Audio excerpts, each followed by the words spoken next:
UP की सियासत में अब मनुस्मृति पर संग्राम छिड़ गया है। नेता प्रतिपक्ष राहुल गांधी के महिलाओं और मनुस्मृति को लेकर दिए गए बयान पर सीएम योगी ने तीखा पलटवार किया है।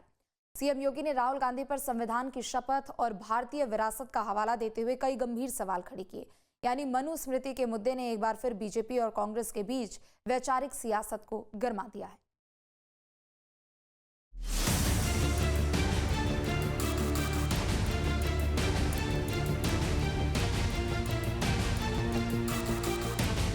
यूपी की सियासत में अब मनुस्मृति को लेकर राजनीतिक घमासान छिड़ गया है।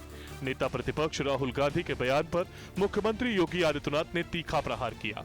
मुद्दा सिर्फ एक बयान का नहीं, बल्कि संविधान, भारतीय परंपरा, महिला अधिकार और देश की विरासत को लेकर बीजेपी और कांग्रेस के बीच वैचारिक टकराव का बन गया है। राहुल गांधी ने एक कार्यक्रम में महिलाओं की स्वतंत्रता की बात करते हुए मनुस्मृति में महिलाओं की स्थिति से जुड़े प्रावधान पर सवाल उठाया था।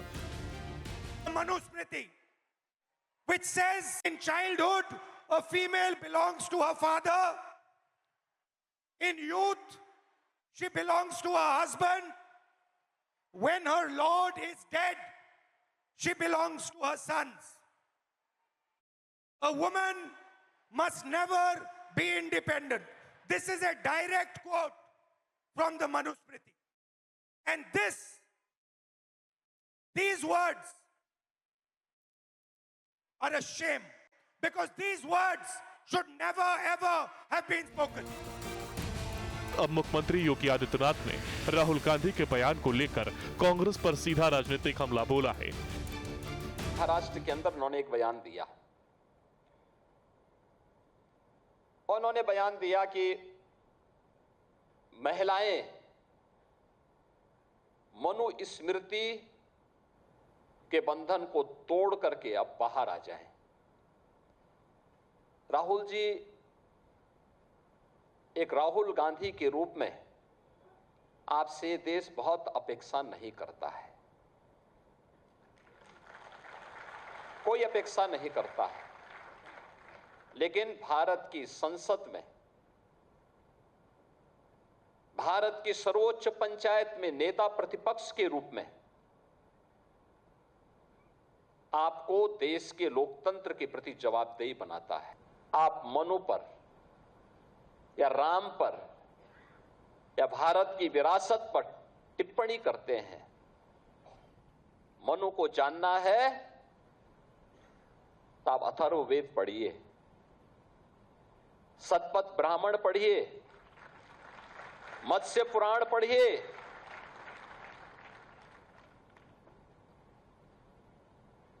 आपको सारी जानकारियां मिल जाएंगी।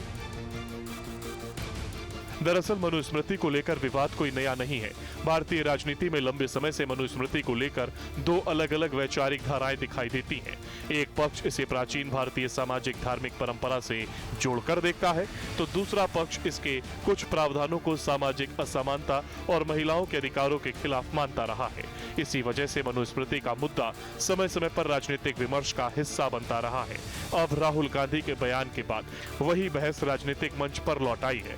कांग्रेस जहां इसे महिला समानता और अधिकारों से जोड़ रही है, तो वहीं बीजेपी इसे भारतीय परंपरा और सनातन विरासत पर हमला बताकर राजनीतिक मुद्दा बना रही है। यानी आने वाले विधानसभा चुनावों की सियासी बिसात पर एक और वैचारिक मुद्दा सामने आ गया है। मनुस्मृति, संविधान, महिला अधिकार, सनातन विरासत और लोकतंत्र, एक ही बहस के अलग अलग राजनीतिक पहलू हैं। राहुल गांधी के बयान ने सवाल खड़ा किया, योगी आदित्यनाथ ने उसी सवाल को सियासी प्रहार में बदल दिया। Team news state.